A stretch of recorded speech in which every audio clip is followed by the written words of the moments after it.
Alors, dans l'actualité, eh bien, on voit, parce que c'est pas que dans la région de la capitale nationale ou ailleurs au Québec que ça se passe, mais ça se passe également chez nous, alors qu'il y a des coupes de services en francisation à l'éducation des adultes, excusez-moi, et le syndicat des enseignants et enseignantes a fait parvenir une lettre aux députés provinciaux pour pour faire part aux députés de leur mécontentement là, face et des conséquences néfastes sur les équipes enseignantes en francisation du centre de service scolaire de la Côte-du-Sud.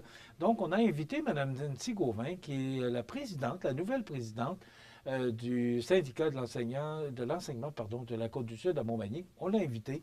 On attend son retour et on va lui poser des questions en rapport avec ces couples pour avoir peut-être plus d'informations. Et on pourra également recevoir la directrice générale du Centre de service scolaire de la Côte-du-Sud par la suite pour avoir les deux côtés de la médaille, savoir aussi comment ça se passe au centre de service scolaire. On sent que le gouvernement là, veut récupérer quelques dollars de son déficit de 11 milliards de dollars. On ne parle pas d'austérité, mais on parle et on entend de plus en plus là, que on ne parle pas de coupure, mais on dit qu'on n'embauche plus, du moins là. Et là, c'est que quelques mots qu'on a entendus, mais d'ici au 31 mars, parce que la fin de l'année fiscale du gouvernement du Québec, c'est le 31 mars, donc peut-être qu'on entendra d'autres mesures. Pas coupure, on fait bien attention d'éviter ce mot coupure, mais d'autres mesures que le gouvernement pourrait prendre peut-être pour essayer de récupérer quelques milliards, qui dit, peut-être, verrons-nous ces coupures. Euh,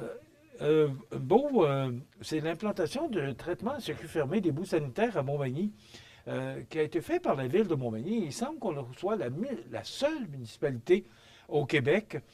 Donc, ce projet, récemment conclu par la signature d'une entente entre la Ville de Montmagny et la MRC, permettra de déverser dans les lits de séchage à Montmagny les boues sanitaires provenant des fosses septiques des maisons isolées du territoire qui étaient jusqu'à maintenant transportées et traitées à l'extérieur de la région par l'entremise d'un service coordonné par la MRC de Montmagny. Là, je vous fais fi de tous les détails de ce service de séchage parce qu'on nous donne quand même beaucoup d'explications. Mais ce qu'on nous dit, c'est que la siccité oscillait dans le temps entre 20 et 30 avec le traitement par centrifuge ou centrifugeuse. Voilà. Je connais ça. Moi, j'ai travaillé longtemps dans les boues sanitaires. Hein? Elle avoisine maintenant 45 en été, 76 en hiver grâce aux lits de séchage, renforçant ainsi les gains économiques et environnementaux. Donc, on ne peut que saluer cette belle initiative de la Ville de Montmagny et cette entente là, qui vient d'être signée avec la MRC. Récemment, ça a été l'Assemblée générale annuelle aussi de l'UPA de Chaudière-Appalaches et on en a profité pour souligner le 100e anniversaire et on dit qu'on a bien l'intention de poursuivre les activités et on aimerait bien continuer et fêter le 200e anniversaire. Mais pour ça, ben, il faudra être présent sur le territoire, c'est ce qu'on nous dit, et aussi ben, on a bien l'intention, les agriculteurs et agricultrices de notre région, à poursuivre de nourrir les gens de notre région. Il y a un sondage aujourd'hui dans le Journal de Québec qui a été réalisé par la firme Léger qui nous dit que 7 Québécois sur 10 en ont marre de reculer ou d'avancer leur montre. On sait que c'est en fin de semaine, dans la nuit de samedi à dimanche, qu'on va reculer montres et horloges. Donc, il ne faut pas l'oublier parce que sinon, vous allez manquer notre émission le lundi matin. Donc, les gens sont en faveur d'arrêter ça. Et moi, je dirais que je ne suis pas contre.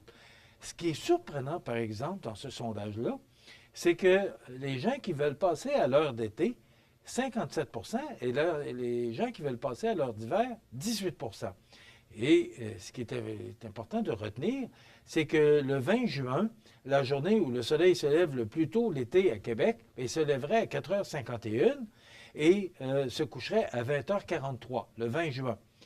Mais le 21 décembre, la journée où le soleil se lève le plus tard à l'hiver, si on prend l'heure d'été, ben, le soleil se lèverait à 8h27 le 21 décembre. Ça commence à être tard pour avoir la clarté du jour. et il se coucherait à 17 heures, par exemple. C'est qu'on l'aurait un petit peu plus tard, vous savez, au mois de novembre, fin novembre, là, début décembre, le soleil se couche aux alentours de 16 heures l'après-midi. Bien là, il se coucherait à 17 heures. Mais le matin, au lieu de 7h30, ce serait 8h30. Ça commence à être tard. Puis vous pensez que vous allez rentrer au travail à 8 heures puis il ferait noir. Mais je pense qu'il n'y a pas d'idéal, parce que si on regarde l'heure d'hiver, là, le 20 juin, le soleil, si on prenait l'heure d'hiver, le soleil se lèverait à 3h51, donc 4h moins 10, et il se coucherait à 19h43. Alors, il ferait noir beaucoup plus tard le soir, mais à l'inverse, le 21 décembre, le soleil se lèverait à 7h27 et se coucherait à 15h59, comme on va connaître ça dans les prochaines semaines. Alors, c'est partagé, sauf que 7 Québécois sur 10 seraient en faveur qu'on cesse de reculer devant ces montres et horloges, mais 57 opteraient pour l'heure d'été. Est-ce que vous êtes tanné d'entendre parler des élections présidentielles aux États-Unis? Moi, oui, parce que c'est à peu près tout ce qu'on parle. On sait que M. Biden a fait une sortie hier. Et là, moi, ce que je retiens, j'ai 1 minute et demie pour vous en parler, là, c'est que M. Trump, bon, vous avez sûrement entendu parler de ce qui s'est passé, là, la rencontre, la réunion là, au Madison Square Garden, où alors il y a des termes qui ont été utilisés, là, pas toujours très à propos. Et là, M. Biden, hier, qui a traité les partisans de Trump d'un mot, et je cite, là, de poubelle. Et là, M. Trump qui se promène, et c'est bien M. Biden qui l'a dit, là, et M. Trump hier qui se promenait avec un camion à poubelle là, pour faire la promotion de ce que M. Biden a dit. C'est plus une campagne électorale, là. Moi, je trouve qu'on va loin de part et d'autre, là. C'est le temps que ça finisse. Peu importe qui gagnera, bon, chacun a son idée là-dessus. Mais je trouve que ça devient peut-être un peu disgracieux de voir et d'entendre des mots de toutes sortes là, qui sortent. C'est une campagne électorale. Les gens ont le droit de choisir qui ils veulent. C'est démocratique, encore. J'espère que ça va le demeurer aux États-Unis, mais c'est démocratique. Et tout le monde a le droit de faire le choix qu'il veut. Mais je pense que c'est le temps que ça finisse parce que il me semble qu'on perd, on perd en dignité. Moi, c'est comme ça que je le perçois. Demain, Daniel Lachance, pharmacien, ce sera la chronique santé et on va parler des télés régionales. Demain, ce sera la télé de Saint-Gabriel de Brandon, c'est tout près de Joliette. Donc, c'est ce qu'on vous propose comme menu demain. Dans quelques instants, les avis de décès. Je vous souhaite de passer une excellente journée. Soyez prudents, c'est l'Halloween.